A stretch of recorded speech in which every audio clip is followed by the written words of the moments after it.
How long did it take you to write Broken Ceiling, the script? It took me about a month to write the first draft. And then I would say another month and a half of rewrites to really get it to a filmable spot. And where would you write it?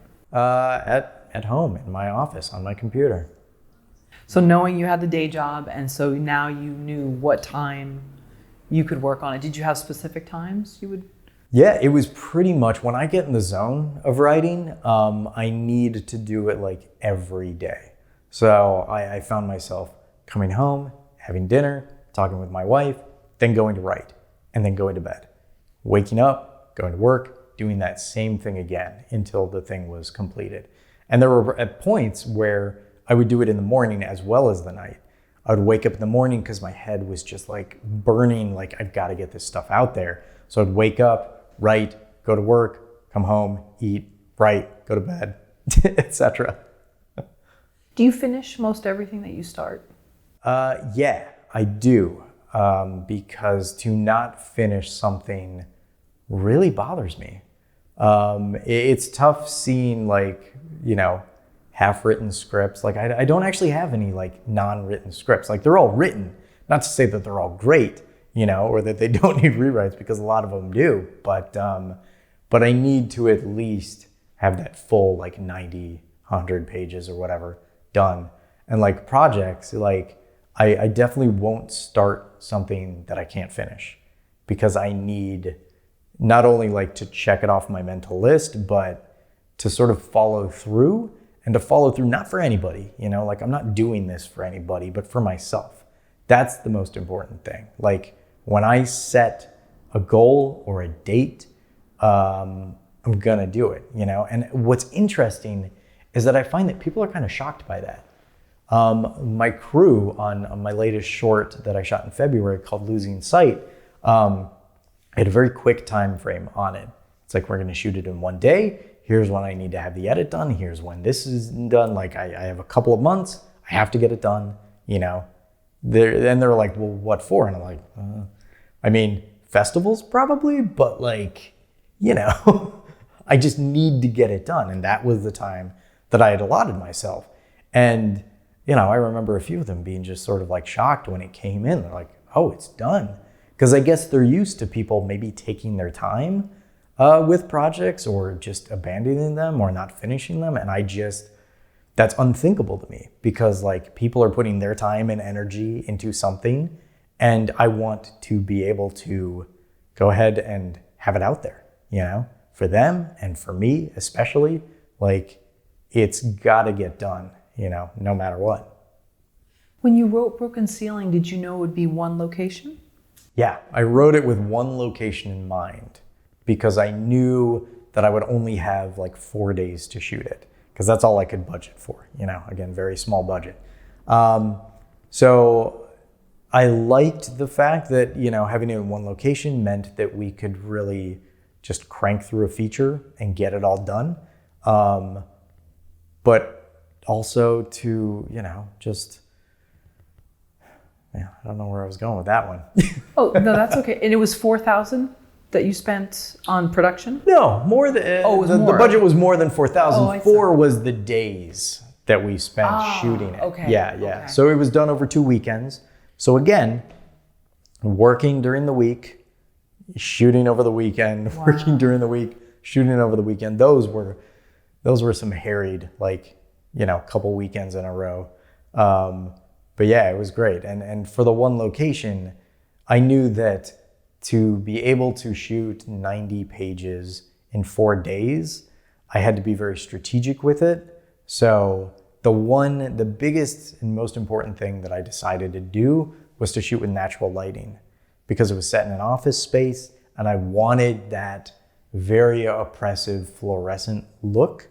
And originally I had designed it that it was just going to be like almost like Wes Anderson-y in terms of like long takes and a lot of like monologues, and it's very much, and people have attributed it to feeling more like a stage play than anything, which is kind of how it was written.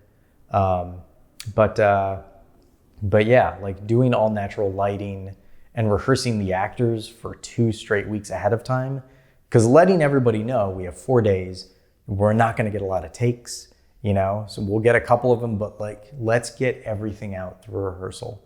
And so we did that, and everybody was on board for that in game. And that's really how we were able to accomplish it. Like, everybody came in on the first day knowing what they had to do. We didn't have to, on the day, sort of experiment and try and fail. Like, we had done all that. Like, we knew where we needed to be. We knew where we were going. And there was a lot of dialogue, a hell of a lot of dialogue, and a couple like long monologues. It was very much, I had to treat it more like a theater exercise in terms of, the prep than anything.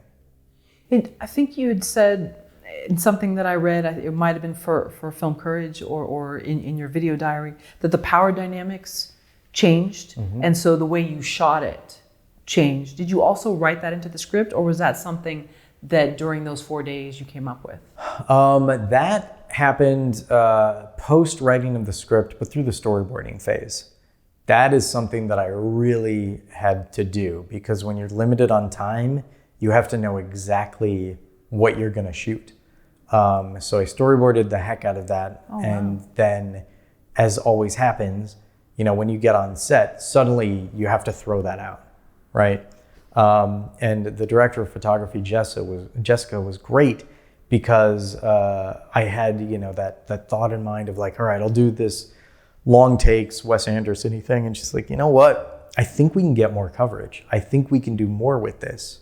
And I was like, great, let's do that. So it was sort of an on the fly, like, let's get these shots. Let's do this. Let's do that. So a lot of it sort of strayed a little bit from the storyboards and was improvisational in the moment.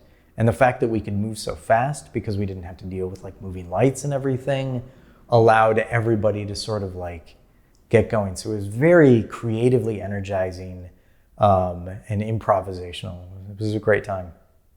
So when you finished your first draft, who did you give it to see, like, not only is the story good, but am I writing from the appropriate voice for this protagonist? Sure. I gave it to a few people. I gave it to, of course, like my writing partner, Will, for his notes.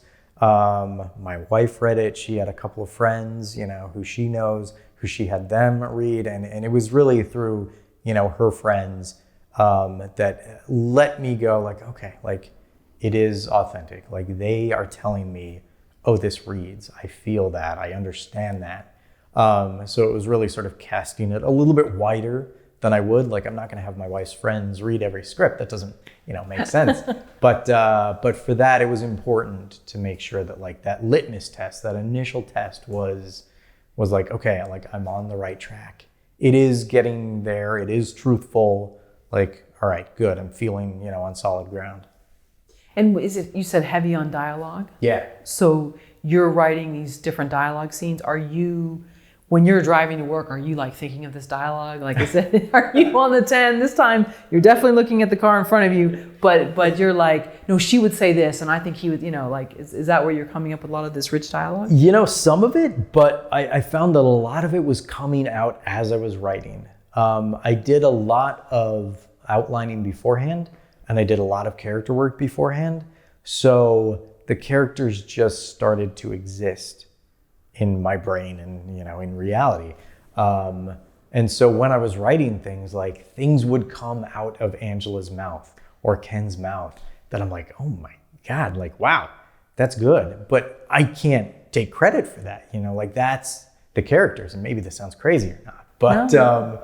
But it's like those characters really came to life and were saying these things, and I was, sort of sometimes in awe at what they were saying. And I look back now and I'm like, yeah, I couldn't have written that. Like, how did I myself write that? It was the characters, they came to life and they sort of made that, happen.